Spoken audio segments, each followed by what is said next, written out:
Mbrëmat nderuar teleshikues, sonte në mbrëmje Partia Demokratike ka paditur penalisht prokuroren e përgjithshme të përkohshme Arta Marku për shpërdorim detyre dhe kërkon pezullimin e saj nga detyra. Do të kemi rast gjatë kësaj bisede në studio ta prekim pra këtë çështje, por ky është vetëm veprimi i fundit ligjor dhe politik i demokratëve që bashkë me aleatët e tyre po përgatiten për një stin të re protestash. Kryetari i Partisë Demokratike Lulzim Basha ka nisur një tur takimesh me qytetarët nëpër Shqipëri. Ai sot ka qenë në Shkodër ku ka pasur takim me studentë. Në këtë përballje të re politike që do të kulmojë me zgjedhjet e ardhshme lokale të dekretuara nga presidenti Meta për të mbajtur më datë 30 qershor, Partia Demokratike vjen edhe me një ristrukturim qendror të saj, me ristrukturim të saj në institucionet qendrore me ambicien për të fituar besimin e publikut.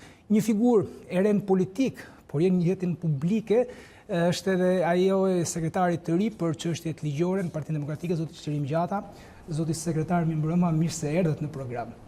Mirëmbrëma, mirë se u gjeta, po shqyqy që s'më thej shoku sekretar, zoti hajde mirë po e pranojmë. Pak e çuditshme zoti Gjata, keni qenë shumë dashamirës me gjithë mediat, me ne gjithashtu, në çështjet e ekspertizës ligjore. Tani do t'ju shohim në petkun në kostumin e sekretarit për çështje ligjore pra një force politike. Si ndodhi ky kalim i juaj politik? Nuk isha ndryshe si t'ju ike ju gazetarëve, që hyra në politik për ta fut veten në një disiplinim, se s'ka më kurafsha mos u vrafsha. Tani po hyra aty ka një program caktuar, ka edhe një lloj disiplinën e kuptimin jo klasik fjalës, por ka që do t'i përmbahesh disa gjërave, pastaj kuptohet, secili ka atë pavarësinë e vet, personalitetin e vet, por kjo ishte edhe pak a shumë ajo që të jep kjo pozitë e re. Jo, unë duke u njohur ju personalisht për shkak të një marrëdhënie profesionale që kemi pasur ndër vite. Është vërtet. E di që ndoshta ky do të jetë momenti më i vështirë personal për ju të futeni në këtë disiplinë partijake. Kështu që nuk e di se si do ta zgjidhni. Partia Demokratike është një parti liberale. Unë kam vënë re, më fal se po kaloj 2 ashtu në televizion, kam parë mbledhjen e Asamblesë Partisë Socialiste ku s'dëgjoja as miza. Po kam parë edhe live se isha pjesëmarrës mbledhjen e Këshillit Kombëtar të Partisë Demokratike ku shumë liberal, shumë më ndryshe, po më bënte përshtypje. Vendoset gjithmonë çfarë do kryetari. Ja, nuk është ashtu. Nuk është ashtu. Nuk ashtu. Mund ta diskutojmë, po nuk mendoj të shym në këtë temë, por që për shembull, a di çam ka bërë përshtypje. Atje ku edhe kur çajin tek PS-ja çajin të gjithë, domethënë edhe ata që ikin edhe ata që vijnë. Po edhe kur qeshin gjithë, edhe ata që vijnë edhe ata që ikin. Pra, kupton? Tash këto gjëra unë i kam vënë re aty te PD nuk ekzistojnë. Në kuptimin ka goxha ashtu do thoja demarshe, ka mendime, ka përplasje, rrahje mendimesh, debate. Kjo më ka bërë sinqerisht, ka bërë përshtypje se kam pas përshtypje tjetër duke i parë nga larg. Por që pse hyra unë, se kjo ishte pyetja, se kaluam diku tjetër. Për çështjen e disiplinës ishte e para. Edhe atë pjesë do doja ta prekja, se si e shihni tani ju Partinë Demokratike nga brenda, por si hyt, në kuptimin patët një afrim, ju mori zoti Basha në telefon. Detajet s'ka rëndësi më. Ju u afruat juve, erdhi natyrshëm për shkak. Natyrshëm, erdhi natyrshëm. Mos harrojmë edhe unë kam qenë i propozuar nga Partia Demokratike, grupi parlamentar atëherë në vitin që në 2003, pastaj në 2004 për Komisionin Qendror të Zgjedhjeve. Dhe kjo është një moment që do doja t'ju pyes. Është edhe si thua kanë kaluar, pavarësisht kanë kaq vet, ishte një lloj pra kur tregon një sepse Partia Demokratike me grupin e saj parlamentar, qoftë majorancë, qoftë opozitë, kemi thënë është aset i politikës shqiptare. Dhe kur tregon një respekt të tillë, një vlerësim të tillë që të propozon për që në një atëherë KQZ ishte në organ kushtetues, barazohej me gjykatën e lartë. Atje pra është një lloj huaje, po themi në thojza, që për këtë vlerësim dhe me që më dolet në këtë pikë, se doja t'ju pyesja pak më vonë kur të vi puna tek zgjedhjet, është dhe kjo një detaj që doja ta prekja, sepse jemi përballë zgjedhjeve dhe shpëtejë ardhshme politike e Partisë Demokratike, keni qenë kryetar. Kemi diçka tjetër para zgjedhjeve, po megjithatë është janë. Gjithsesi ju e prekët. Pra kemi në Partinë Demokratike 2 ish kryetar Komisionit Qendror të Zgjedhjeve, ju, zoni Ristani, ndërkohë që një ish kryetari i Komisionit Qendror të Zgjedhjeve u bë ministër shteti në qeverinë e zotit Rama. Kam fjalën për zotin Ilian Celibashi. Kjo po i paraprit pyetjes, a e vesh kjo Komisioni Qendror të Zgjedhjeve me një tis pabesueshmërie politike? Sot apo në të shkuarën, kur kemi qenë neve? Tani flasim për se kemi perspektivën ju keni fjalën nëse kam qenë i pavarur atëherë apo jam i varur sot? Shiko, ka një gjë. Njerëzit ndoshta nuk e mbajnë mend, po unë e mbaj mend me që kam mbuluar Komisionin Qendror Zgjedhjeve asaj kohe, ju keni qenë kryetari i Komisionit Qendror Zgjedhjeve dhe keni marrë një vendim i cili ishte politikisht jo i favorshëm për Partinë Demokratike. Fitoren e zotit Vajgjush Dako në Durrës, ka ndodhur në 2007. Po, jemi në 2019, dhe me thënë ka 12 vjetë. Tash se duhet hysh detaje, një diçka, kam ndjekur një parim. S'ka rëndësi më fakti që pse të propozon një parti, apo dhe bësh pjesë e një partie, nuk do të thotë që ti duhet shkelësh ligjin. E rëndësishme është të zbatosh ligjet. Kjo është rëndësishme. Por nga pikpamja tjetër, përgjigjen për të shkuarën e morën, tani vim. Okej, edhe një diçka për të shkuarën me qenë. Politika është perceptim. Unë nuk kam besuar ndonjëherë ajo që thoni është i pavarur, s'është i pavarur. Asnjëherë në kuptimin që nuk e kam përdorur kurrë këtë, dhe kur më thonë jo po ti je i varur, mirë, më jam i varur, çfarë duhet jam i varur. Pastaj, pra gjithë një zgjedhje që e bën çdo individ vet. Problemi është që pra të mos shohim as si thuash ëndra me pavarësi, as mos tregojmë pralla me pavarësi. Nganjëherë duke dashur të qëndrosh i pavarur, pa dashje bën gabim të madh del kundër argumentave, del kundër asyre bindjeve të tua. Sepse për të mbajtur një pavarësi del kundër të vërtetës. Sepse për një moment e vërteta mund të mbajë një anë, mund të mbajë anën e Endre Gjafos. S'dua të jem me Endre Gjafos, po qëndroj i pavarur. Po kjo është gabim. E rëndësishme është të jesh me logjikën, arsyetimin, mendimin e duhur qytetar dhe ligjore kushtetues. Kjo është shumë e rëndësishme, mendoj unë. Po çështja e pavarësisë, pavarësisë për mua s'ka rëndësi, po të jesh në rregull me këto kritere. Kjo që thonin shumë logjike, po shpesh politika është irracionale sepse politika është në rreth par perceptim. Këtë nuk e them unë, e thon personat e tjerë, e thon politolog. Tani në këtë politikë do t'i themi të gjithë që kanë thënë ato epitetet për politikën, po s'na mjafton nato. Jo, flasim te perceptimi sepse domethënë po flisnim për Komisionin Qendror Zgjedhjeve dhe sfidën që pret Komisioni Qendror Zgjedhjeve. E dëmton kjo vetëm kaq, pa hyrë në detaje problematikat që shfaqen prekim në pjesën e tretë të programit. E dëmton. Ja, nuk mendoj sepse asnjëherë nuk ka ardhur problematikat nga Komisioni Qendror Zgjedhjeve. Asnjëherë mendoj unë nuk kanë ardhur problematikat, shkeljet, përplasjet nga KQZ-ja.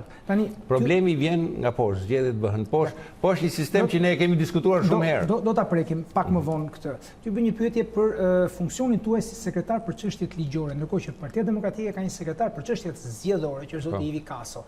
Ka përplasje si Ka arsye sepse çdo parti në fundit është elektorale, përgatitet për zgjedhje, pavarësisht tërë problematikës dhe gamës që bart. Pra zoti Kaso do merret me çështjet zgjedhore, reformën zgjedhore, gjithçka, ju me gjithçka që prek çështjet ligjore? Me çështjet ligjore, domethënë denoncimet, shkeljet e mëdha ligjore që ndodhin, këto që po shohim për ditë në organet e reja të organeve të drejtësisë, ligjet, projekt ligjet, mendimet që duhen. Pra, mendoj që Partia Demokratike i ka dhënë rëndësi të madhe duke caktuar një sekretariat të veçantë për çështjet ligjore. Ajo që ne kemi vuajtur gjithmonë, sidomos pas vitit 90, si thua nën vlerësimin e juristit apo figurës ligjore kudo, në një institucion, në një ndërmarrje, në një drejtori, në ministri kudo. Politika i bën të gjitha, ministri i bën të gjitha, drejtori i bën të gjitha. Kur vinte puna që përplaseshin, gjendeshin keq, ndodhin situata, pastaj kërkohej si ta zgjidhim ligjërisht, por nuk ishte. Sekretariati juaj ka staf, nuk është vetëm. Mendoj që i ka dhënë një rëndësi, pra e ka ngritur në nivel Partia Demokratike, duke krijuar një sekretariat të veçantë, ka ngritur në nivel të lartë dhe që pothuajse nuk e dia ekziston tek partitë e tjera, por që ligjin. Pra ka ngritur në nivelin e duhur ligjit, pra gjithçka duhet të kalojë nga ligji. Po shkojmë drejt shtetit ligjor, Gjafo, nuk kemi rrugë tjetër. Dhe që nuk mjafton nëse nga shteti ligjor duhet shkojmë te shteti i drejtës pastaj. Ju po theksoni rëndësinë që sipas jush Partia Demokratike i ka dhënë ligjit duke krijuar një sekretariat posaçëm për çështjet ligjore. Kemi disa emra. Pra, jo gjithçka, më kuptoni drejtë, jo gjithçka do jetë politika është politikë, por ama duhet kuptojmë që politika është mjet për të realizuar ligje të mira, ose nëse realizohen disa gjëra politikisht duhet të jenë bazuara në ligj dhe në kushtetutë. Pa jo gjithçka, se unë kam dëgjuar më shpesh, po lere ligjin tash, ka edhe politikë, s'ka vetëm ligj. Pra, është e vërtet ajo që kanë thënë italianët që shteti nuk duhet ta qeverisin prokuroria dhe gjykatat, ta kanë pikë kontrollin. Nuk mund të qeverisë, se erdhi një moment përplasje, e mbani mend në Itali, që ju tha, po mirë, kush po e qeveris Republikë? Po e qeveris prokuroria apo po duhet parlamenti me qeverinë? Se prokuroria nuk votohet nga populli. Edhe Dhe vërtet është kjo, por ama Parlamenti, qeveria do ndërmarrin veprime e gjëra të tilla që duhet jenë ligjore, që të mos përplasen në prokurorin nesër. Kjo është shumë e rëndësishme. Dhe do ta shohim ndoshta edhe pak më vonë që kemi probleme ligjore. Ju jeni një kritik i madh i ngërçeve që janë krijuar nga ligje sipas jush të bëra keq që kanë bëjmë me reformën drejtësi. Me cilësinë e reformës. Me cilësinë e reformës. Jo me nevojën. Jo nevojën, cilësinë. Po, me cilësinë, po kanë qenë. Keni theksuar edhe ku keni qenë pa angazhuar politikisht. Ju bëj vetëm një pyetje për emrat dhe këtë rëndësi që ju thoni se Partia Demokratike i ka kushtuar ligjeve duke krijuar sekretariat më vete.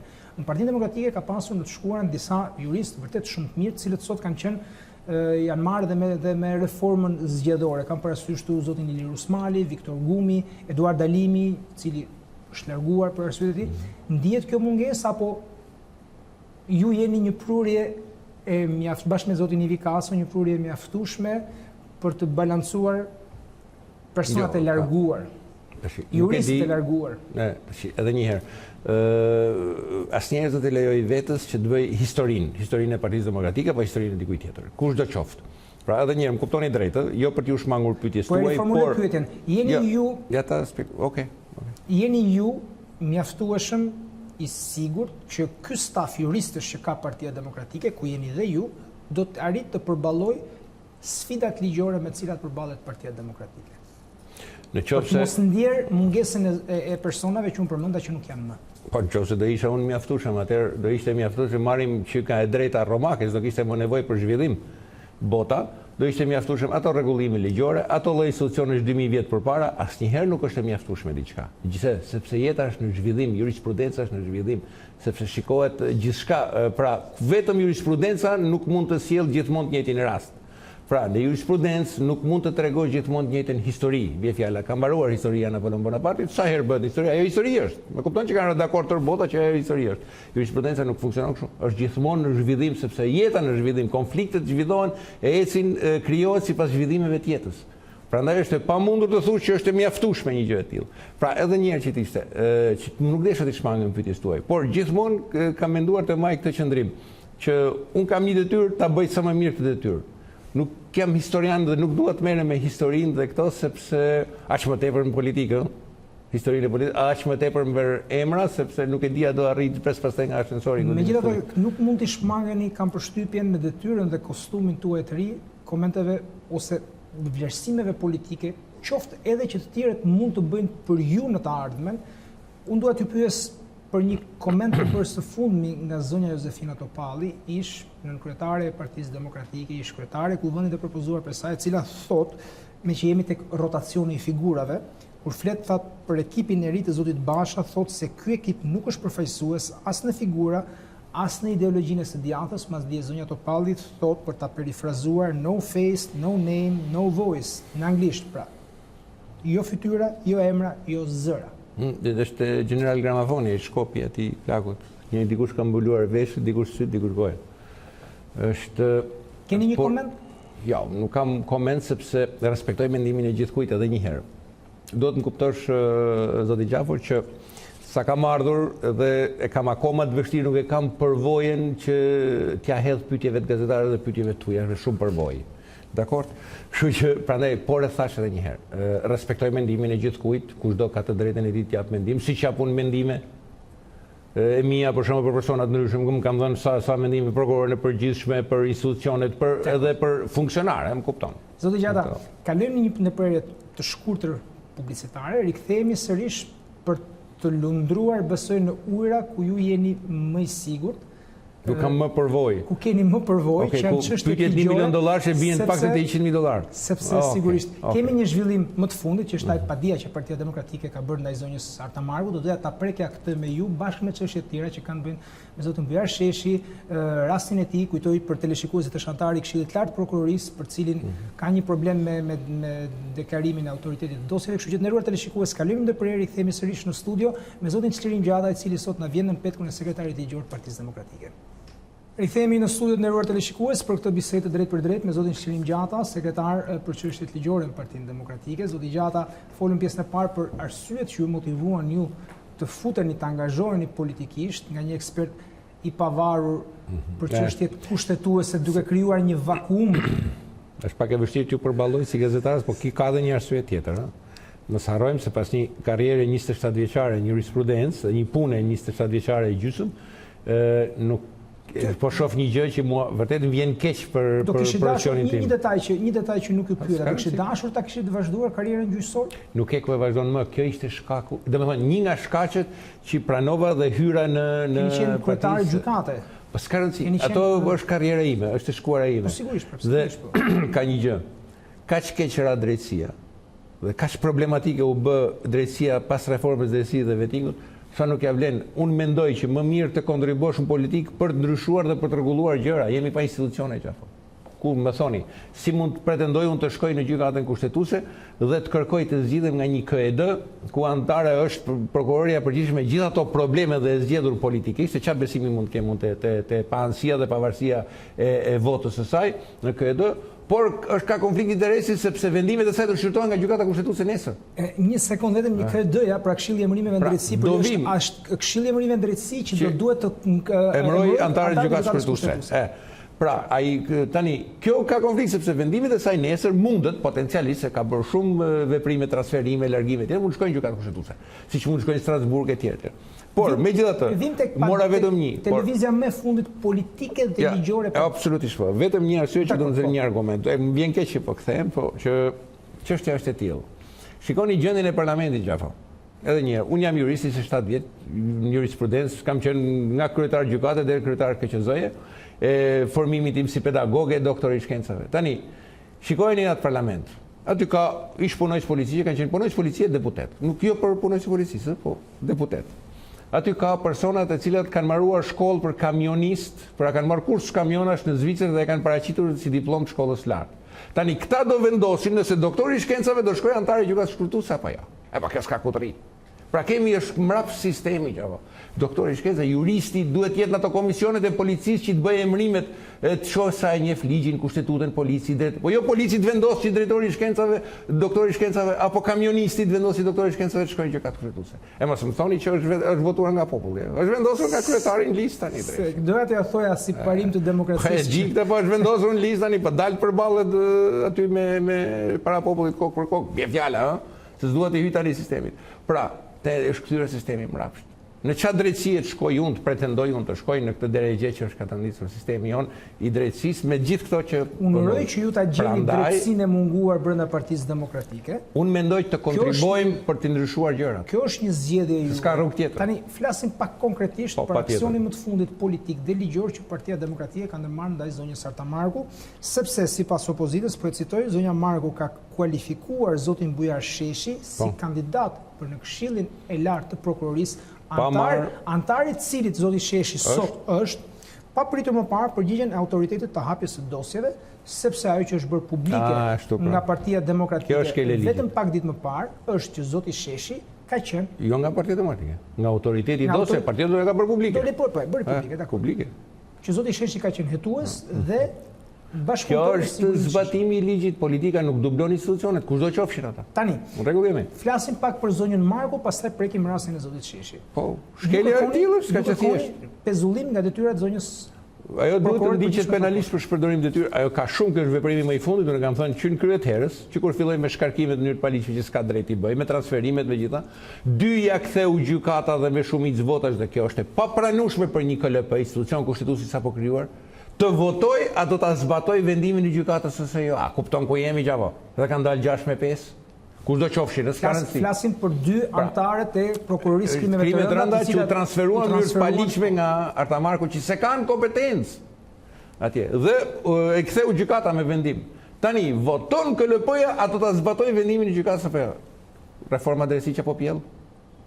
Do me thënë vendimi, ja faktet, që po bëjmë atë gjë. Vendimi i gjykatës administrative, u votua në KLP që do kthehen detyrë këto apo jo.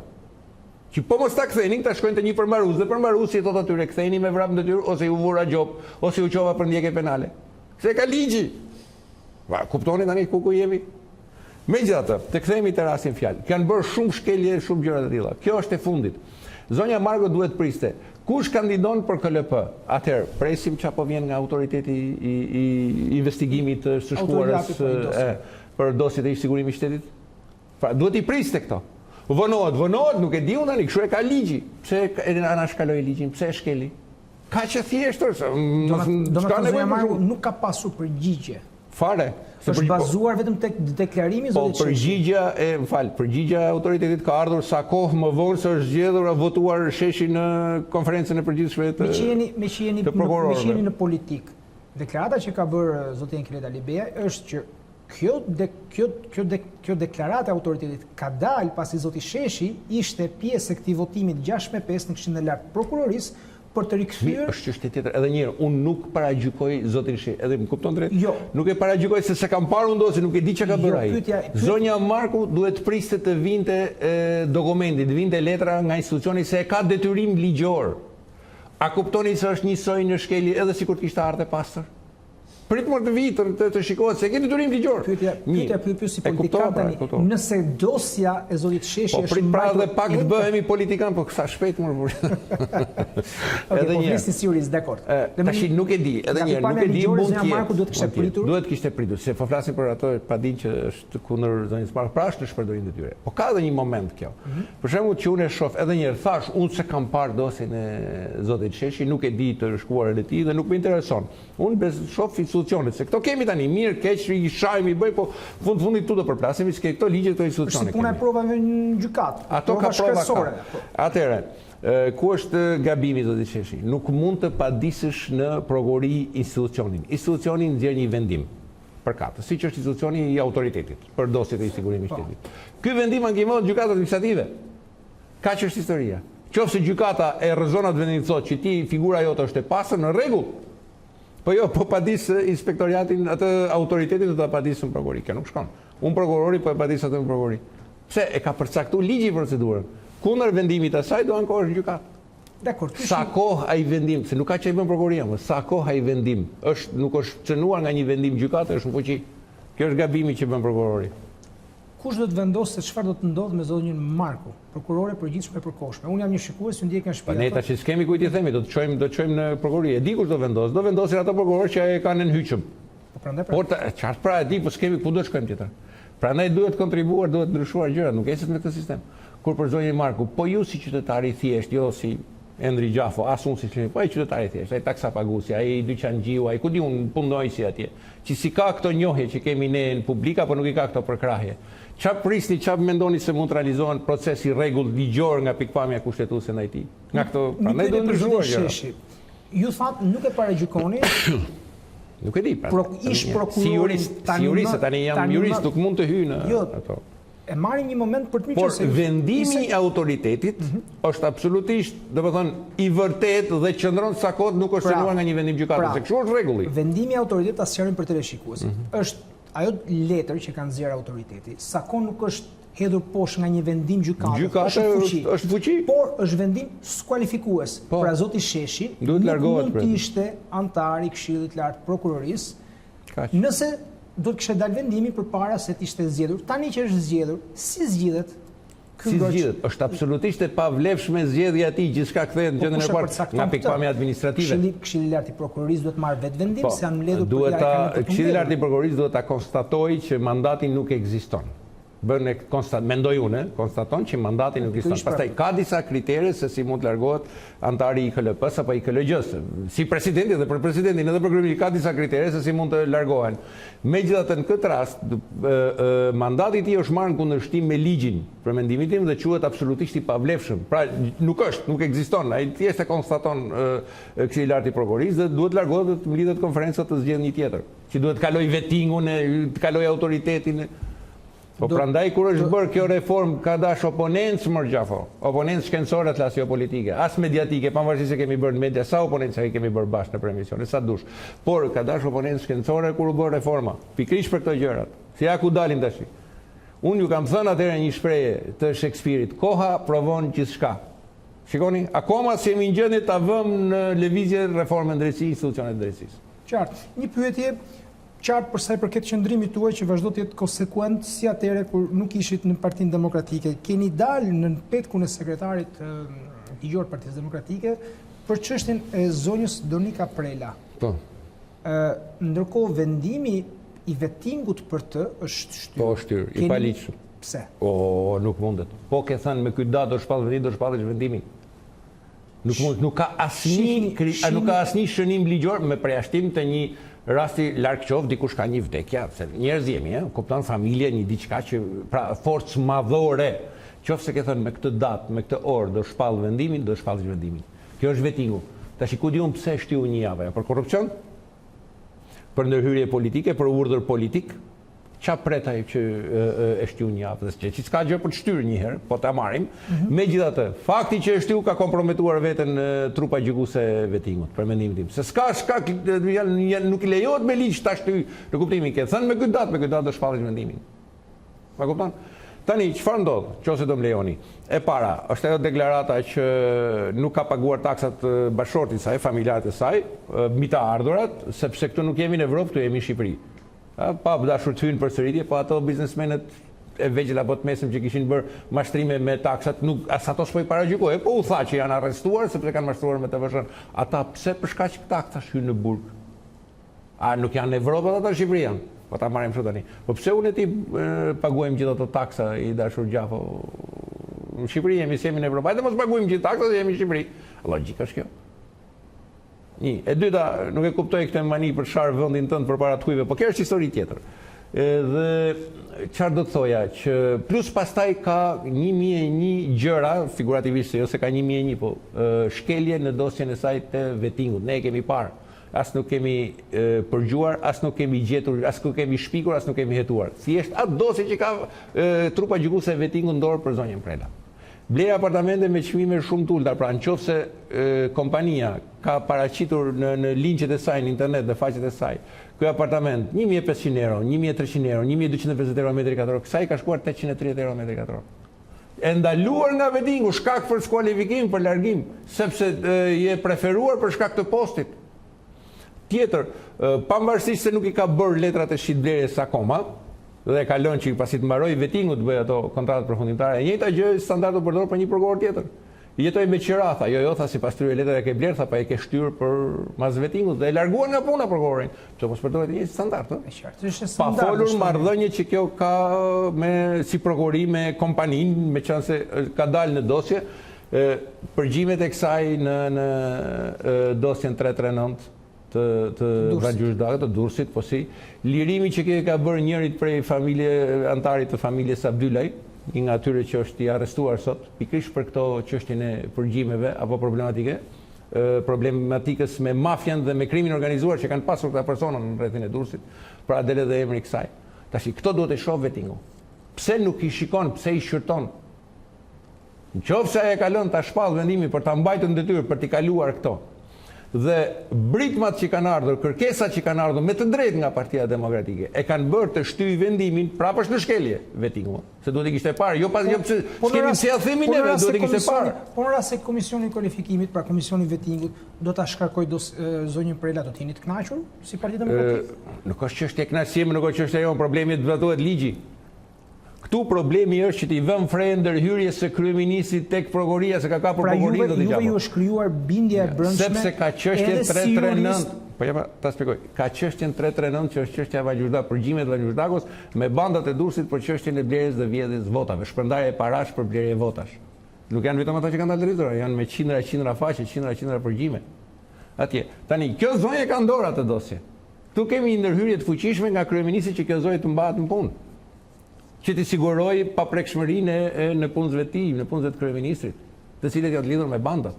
Kjo është problem shumë i madh, zoti Lava. Ju nuk besoni. Nuk është çështje kënaqësie. Ne duam që kjo të largohet dhe të çohet madje mundësisht çohet edhe përndjekje penale për këto që kanë ndodhur. Dakor.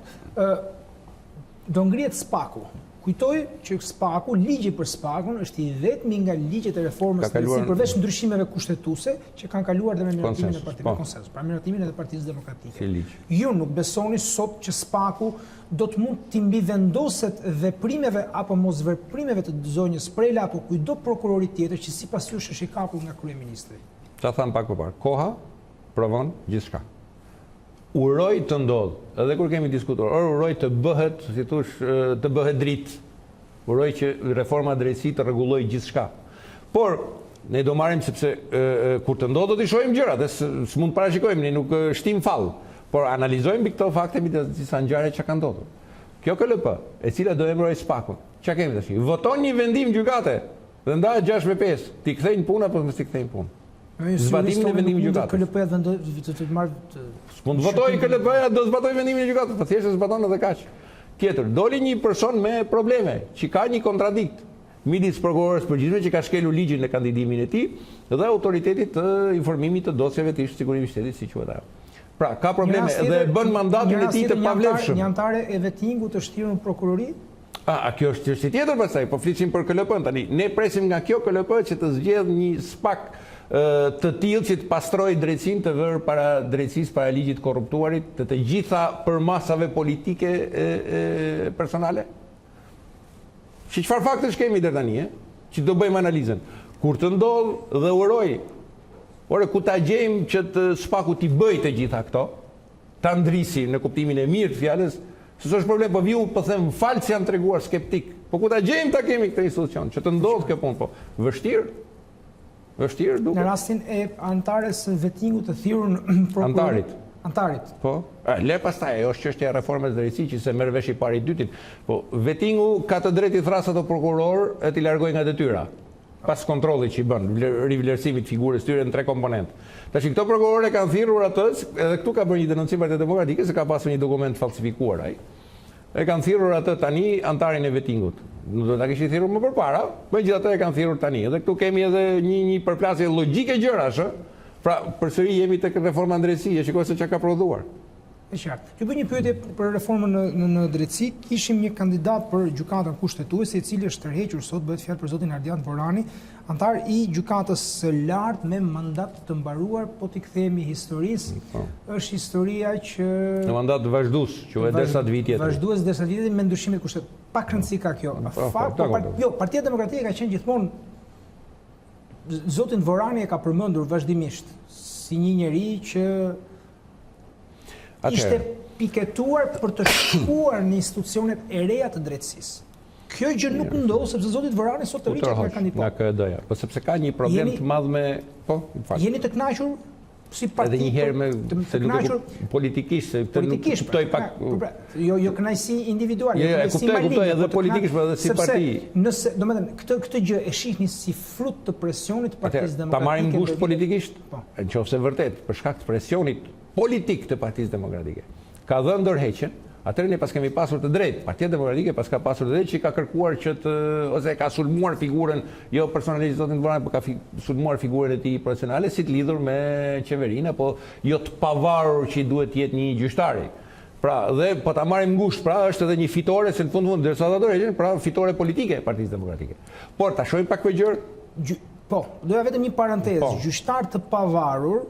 Edhe ju vetë po të kishit pasur besim pavarur thash në konceptet e mia, në mendimet e mia. Në ushtrimin e detyrës. Kurse ai në ushtrimin e detyrës do të jetë i pavarur se ja detyron kushtetuta. Okej, në ushtrimin e detyrës. Tani, që është pra. Sepse ju që i referoni shpesh sistemit amerikan drejtësisë, e keni parasysh se çfarë lufte politike bëhet për të emëruar anëtarët e gjykatën supreme së Bashkisë, që është ekuivalente me gjykatën tonë kushtetuese. Ka thënë kush ndonjëherë në gjyqtarit të gjykatës supreme që shkelë ligjin ose mbajtë anë. Do me betejë politike është përpara dhe jo më. Se kriteret, ka të bëj kriteret e atij që zgjidhet, mund ta bësh betejën politike ti për zgjedhjen e atij, sa duash. Por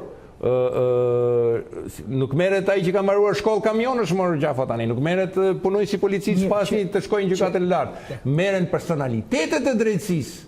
Dhe personaliteti i drejtësisë nuk e lejon vetës që mos t'i rikthehemi ta mbyllim të argument. Ku është problemi i parë? Pra, ngushtë, pas kemi arritur një fitore politike, shumë mirë.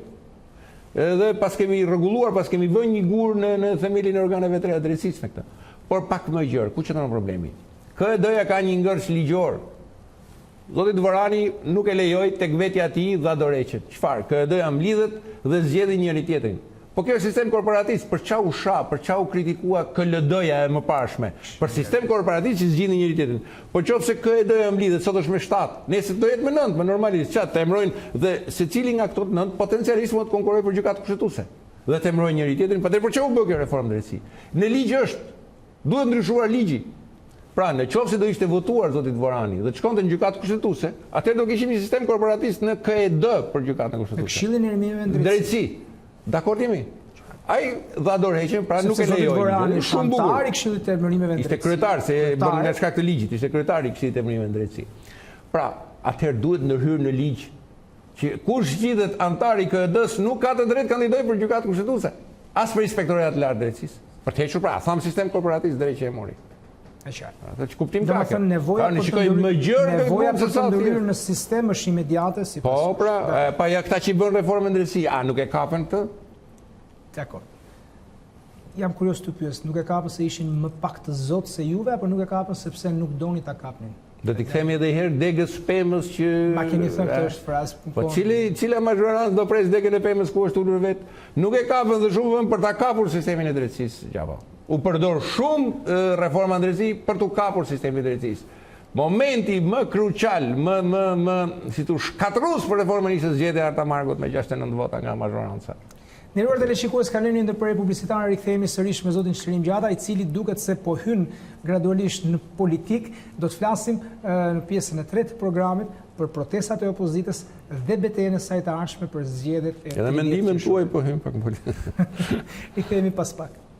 Rikthehemi sërish në studion e teleshikues për këtë pjesë të tretë të programit me zotin Shërim Gjata, sekretar përgjithshëm ligjore në Partinë Demokratike. Zoti Gjata, prekëm në pjesën e parë motivimet tuaja personale që u shtyn të merrni me politik, pjesën tjetër ligjore padin që Partia Demokratike ka bërë ndaj padi penale ndaj prokurores përgjithshme për koshte Arta Marku në mënyrë që së pari të pezullohet nga detyra për kandidaturën e zotit Bujar Sheshi si antari i Këshillit të Lartë të Prokurorisë. Ju thatë që zoti Sheshi në këndvështrimin tuaj ligjor për ligjet duhet të largohet për shkak të deklaratës që kanë nxjerrë autoriteti dosjeve për të vendimit, se është vendim.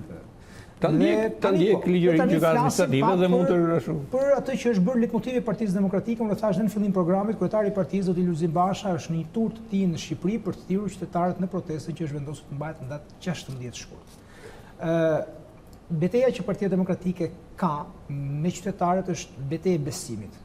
Ndani dhe ju këtë opinion me mua? Do të thënë në kuptim betejë e besimit që duhet ta fitoj besimin e qytetarëve? Sigurisht. Atëherë, do blejoni të ashtu diçka. Si thush, jo të zgjatem, po të jap disa argumenta. Së pari, duhet shohim gjendjen që është ekonomike, sociale, politike, gjendjen e rendit, kriminalitetit, gjendjen e qeverisë, që është zotin na ruajt, e qeverisjes, po themi të korrupsionit. Të gjitha këto kanë hap një pakënaqësi të jashtëzakonshme tek qytetarët shqiptar. Një pakënaqësi e cila automatikisht kërkon një zgjidhje, një dalje, nuk shtyhet më, është e pamundur me këtë qeverisje të vazhdojë më. Dakor, vetëm një ndërprerje shumë shkurt, ju kërkoj ndjes, nuk duhet të ndërpres, po kjo gjë është një gjë me cilën kam përshtypjen të përballen në vazhdimsi tani më në petkun e politikanit. Ka arritur kulmin. A mundet, a ofron forca ku ju aderoni, ku ju militoni, besimin se do të bëjë të kundërtën? Aty desha dal. Edhe nëse se afrohemi ne ju japim shpresë dhe besim që do jenë qytetarët që do na detyrojnë të bëjmë të kundërt e kësaj që po ndodh. Ja, më le ta shpjegoj. Pra, tham gjithë kjo gjendje. Unë gjithmonë marr si shembull vetëm skandalet e fundit. Skandalet që kanë plas që thosh s'po them pas 31 dhjetorit, po të paktën 2 muajt e fundit. Teo Nazare me kompani fantazem, 20 milion euro për 2 kilometra, shëmje shtëpisë qytetarësh të varfër pa kur farë shpërblimi, pa kur mes dimrit, e tjera si këto. Domethënë, e gjithë Shqipëria është e mbushur me ngjarje, kudo hidhen erë makina, digjen, vriten njerëz, zhduken, domethënë qytetet janë kthyer në çfarë them unë, bazat krimit. Nuk e dia ka diçka ndor kjo policia, ka nën kontroll diçka. Shikoni, hapni lajmet. Ku do kjo makinë këtu, u vraj person atje, iku ky tjetri ndodhi diçka, u grabit këto grabitjet e bankave apo të bizneseve janë bërë jo më të përditshme, janë bërë çdo orë. Nuk e di këtë situatë me kë mund ta krahasoj. Vetëm me 97 nëse mund ta krahasoj. Prandaj, dhe kjo ka hapur një pakënaqësi jashtëzakonisht të madhe. Ç'a ndodh tani? Partia Demokratike bën thirrje qytetarëve për protesta. Duke parë edhe ngjarjet e fundit që ndodhen, qoftë edhe protesta duke filluar protesta të teatrit tjera para, protesta e Astirit, që gjitha kanë të bëjnë me korrupsionin, protesta e studentëve kundër ligjit të arsimit të lartë, e kushteve të tyre, një reformë tjetër e dështuar e qeverisë, 2 vjet mbrapa të dalin gjithë studentët në rrugë, domethënë çfarë reformë është ajo? E pritet një protestë tjetër e pedagogëve e tjerë me radhë. Tani, ndodhur në këtë, Partia Demokratike ka mision, se opozita e ka detyrim e ka mision që të tërheqë popullin në protesta. Po në që kuptim dhe si do ta marrë besimin e popullit. do ta marrë në mënyrë të tillë se ne po I themi qytetarit eja dil në protestë jo për të sjell Partinë Demokratike në pushtet. Eja dil për hallet e tua, ti dil për shtëpinë tënde, ti dil për biznesin tënd, ti dil për rendin, për familjarin që ta kanë zhdukur apo ta kanë rrëmbyer, për atë që dvidhen për ditë taksat për çmimën e naftë gjithë. Politike. Po pra, mbështetjen politike japim ne. Atëherë, po jo edhe një herë. Partia Demokratike vjen në pushtet me vota. Kjo ka qenë ajo me cilën unë dëgjoj për ditë që thuhet qoftë brenda mureve, qoftë jashtë mureve të Partisë Demokratike. Ne nuk do vim pushtet me protestë. Në protestë qytetarët do vinë për hallet e tyre të mbështetur nga neve për të rrëzuar këtë qeverisje. Ja ta mbaroj, vetëm dy argumente, të rrëzuar këtë qeverisje. Pastaj, krijohen kushtet për një qeverisje e cila do të lejojë krimin organizuar dhe oligarkët të vjedhin dhe të blejnë vota, të pastroj procesin zgjedhor, të bëhet një proces zgjedhor I lirë ndeshme. Pastaj shohim populli do të votojë. Aty do t'i themi që ne që drejtuam protestën, rrëzuam një qeverisje, urdhroni, votoni programin tonë se kemi 1, 2, 3, 4. Po jo pa vota, jo pa zgjedhje. Nuk vim në pushtet me protesta. Në protesta do rrëzohet kjo qeverisje. Do t'i themi qytetarëve, pse dil për hallin tënd? Sepse duke rrëzuar ti si qytetar këtë qeverisje, do na detyrosh edhe ne nesër kur të vim në pushtet të mos sillemi më si këta, po sillemi ndryshe, të sillemi më mirë, të mos ndodhin më ato gjëra. Për shembull, pas vitit 91, 92 kur erdhi Partia Demokratike në pushtet, a e mendon të më kush pas atyre protestave, pas atyre atij revolucioni që ndodhi që mund të kthehej te monizmi, mund ndalonte pluralizmin partijak, mund të kthehej te prona shtetërore, mund ndalonte pronën private, zhvillimi i pronave private. E njëjta situatë mendoj duhet ndodh tani. Qytetarët duke dalë në protesta do të detyrojnë çdo qeveri që do votohet që të mos ndodhin më, mos paguajnë 40 milionë euro për 2 kilometra. Të mos ndalin firma fanda, mos kemi këtë korrupsione, këtë krim, treshen, krimi organizuar, oligark qeveri. Kjo është PPP-ja e famshme. Kjo është e rëndësishme te këto protesta. Pastaj mënyra se si do ndodhin protestat është strategjia e protestave që do ndodhin në mënyrë kapilare. Qartë. Edhe është çdo qytet I përgatitur dhe gati të shpërthejë gjafo. Dakor. Dhe data 16, mos mendoni se është data e fundit, me 16 do bëhet ata. Jo, data 16 do kolmoj protesta në Tiranë. Pastaj do shohim hap pas hapi.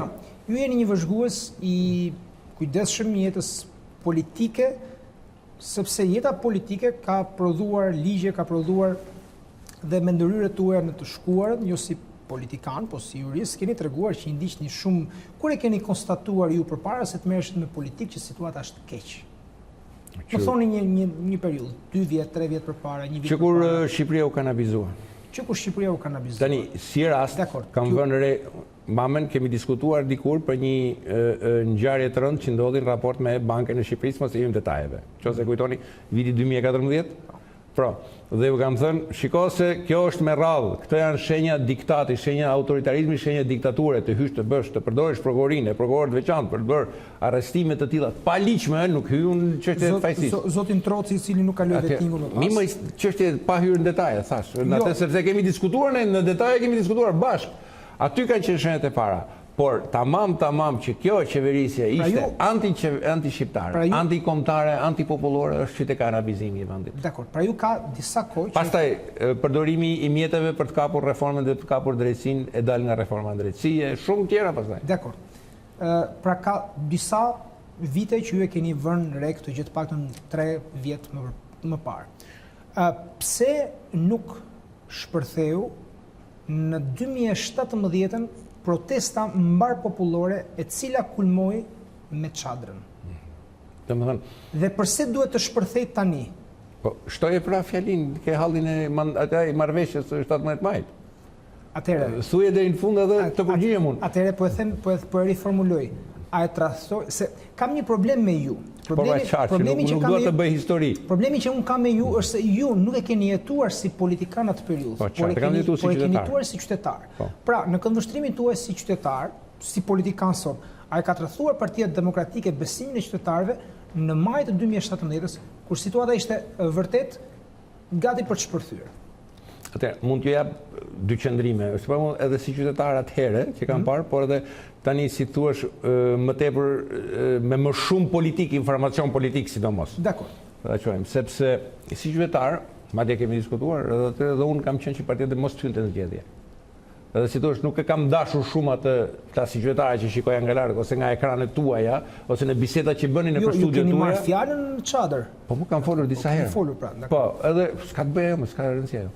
Është në kuptimin që Personalisht nuk e doja që të hynte në zgjedhje. Jo, se ka të bëjë dhe në aspektin personal. Ju vetë, një nga njerëzit që folët në çadër, unë ndjeti nga tradhtuar nga marrëveshja 17. Atëherë, edhe një herë, zoti Gjavo, kuptojmë diçka. Jeta moderne i ka larguar këto, mendoj unë, konceptet jo tradhtia, ku diun jo me presim tradhtit bashkëtorë. Unë kam përshtypjen që populli në masën më të gjerë percepton tradhtin. Mundet, po duhet leo të jap argumentin. Tani, pra edhe një herë thash, si qytetar, unë do doja që të mos hynte në zgjedhje. Po tani, në politik nuk mund mendosh shumë si qytetar, se ndryshe pse është politika. Mos harrojmë që aty u bën një marrëveshje. Dhe po ke hyrë në politik, do pranosh edhe ato rekomandimet për të bërë marrëveshje, edhe këshillat, edhe direktivat e ardhur nga faktori ndërkombëtar, se me këtë faktor ndërkombëtar kemi punë, mos harrojmë këtë. Dhe Partisë Demokratike ja kërkuan miqtë e saj ndërkombëtar që të hynte në zgjedhje, të bënte marrëveshje me Ramën. Dhe ka një moment që nuk mundet ta shmangte deri në ekstrem marrëveshjen, sepse ata miq që kanë përkrahur Partinë Demokratike edhe Shqipërinë në momente shumë të vështira. Që nga çështja kombëtare me Kosovën, në shumë gjëra. Tani, në momentin që ata vinë dhe të thonë dhe të këshillojnë që duhet të ulesh me Ramën, duhet ta hysh në këtë proces për shumë arsye tjera, të cilat unë nuk është se di në detaje, por dhe kjo u realizua. Problemi është sot tani. Pra, politikisht flasim. Vjen një moment sepse fundi ishte marrëveshja e parë që u bën dy liderat, Basha si lider i ri i Partisë Demokratike dhe zoti Rama. Dakor, ishte marrëveshja e parë. Ajo marrëveshje u thye nga zoti Rama, ajo marrëveshje sepse nuk thuhet ore zoti Rama, vërtet ne pas kemi tradhtuar besimin qytetar, po zoti Rama nuk e tradhtoi marrëveshjen me ato që ndodhen në zgjedhjet e qershorit 2017 apo me këto që ndodhen mbrapa. Megjithatë, problemi është sot. Sot marrëveshje nuk ka, zoti Gjavo.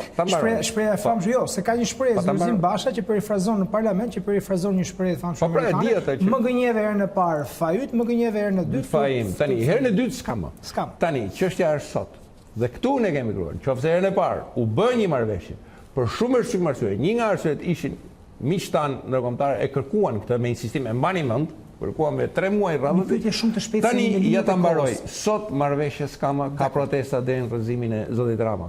Ta harroj marrëveshjen. Dakor, se kjo është retorika, nëse unë po ty pyes Syri çdo të thotë në rrëzimin e zotit Rama, ju atëherë do ta shohim në vimësi zotit Rama. Pra deri në zgjedhje. Do ta shohim në vimësi. Çfarë probleme shumë shkurtimisht edhe me petkun e ish kryetarit Komisionit Qendror Zgjedhje ka zgjedhjet e ardhshme, kemi kujtoj një shtyrje me 1 muaj të mandatit të Komisionit Reformës Zgjedhore.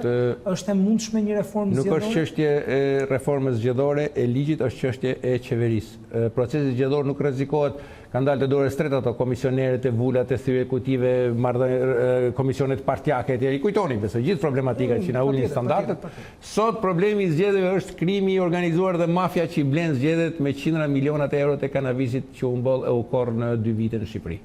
Lidhja e politikës me krimin organizuar dhe oligarkët e mëdhej të ndërtimit apo të naftës e të kujt janë, të cilët po fushin tërë elementet mafios si rasti Durrësit që janë kapur me përgjime për të vjedhur zgjedhjet. Kjo është problemi më i madh. Po nuk u bë një qeverisje që ta pengojë këtë, që të mos lejojë futjen e krimit në blerjen e procesit zgjedhor, nuk ka zgjedhje. Pyetja e fundit, parashikoni pjesëmarrjen në protestën datës 16. Pse ju a bëj këtë pyetje? Sepse studentët që bën një protestë mjaft masive i larguan partitë nga protesta. Dhe kemi madje edhe studentë që vazhdojnë përplasjet e tyre te juridikë për shembull. A kemi kohë për diçka për juridikën, sepse kam qenë pedagog vetë dhe jam ndier shumë keq në atë çështjen e përplasjes. Dhe këtu ka një fajt rënd dekani Hoxha i juridikut, sepse nuk duhet të nxjisë studentët të përplasen me studentët. Pa tash dalet e tij në televizor gjitha deklaratat e tij, një minutë, deklaratat e tij po patjetër, deklaratat e tij që të ngujuar nuk janë një grusht i vogël student, ka persona të huaj që kanë hyrë aty, po të njëjtin logjik mund të përdorin që ata që duan të hyjnë në mësim janë shumë pak, po ka të huaj të nxitur për të hyrë në me demek po hyjnë në mësim. Tani një sekond, do kisha qëndruar me studentët aty, prandaj do t'i shkruar qeverisë plot çka kërkesat, sepse është autonom. Tash dekani nuk mund të nxjisë studentët kundër studentëve si fëmijët e lagjës dikur që nxjiste ai i fortë i lagjës, kësaj lagje me kanë ardhur ato të lumit, hajtë i shepi me gola. Mban mend ato tani? Pra, e kuptoj që jemi, por kjo ka qenë një veprim i paprecedent dhe i pafalshëm në fakultetin. Nuk ka ndodhur ndonjëherë. Askërkum futen studentët kundër studentëve. Dakor, pra ju parashikoni që studentët do t'ju ndjekin apo një pjesë e studentëve në protestë? Jo, nuk është çështja. Studentët kanë një kaos të tyre. Ne çdo qytetar ka një problem të vetën, ka një kaos për të protestuar. Ne mbështesim dhe i drejtojmë. Po i largoi partit, nuk munges besimi totale te nuk shkuan partit. Partia Demokratike nuk shkoi të vidhte kauzën, as t'ja merrte kauzën studentëve. Ata vazhduan në protestën e tyre dhe vazhdojnë dhe janë në protestë. Problemi qëndron tani që e të gjitha kauzat po bëhen bashkë deri me datën 16 Gjatë sa interviste ju thatë më se një rast të presim dhe të shohim. Po, gjithmonë provohet të presim, se tani nuk do presim gjatë kohë, se kemi, jo, ka më përpara, do shikoni edhe më përpara. Zoti Shrimjata, unë ju falenderoj shumë që ishit këtu me ne sot, nën petkun e sekretarit për çështjet ligjore të Partisë Demokratike. Faleminderit. Faleminderit juve. Nderuar teleshikues, mbas kësaj bisede me zotin Shrimjata, në këndvështrim krye tjetër, unë ju falenderoj për vëmendjen dhe kujtoj se i ftuari vjen sërish të njëjtën, deri atëherë bashkë mirupafshim.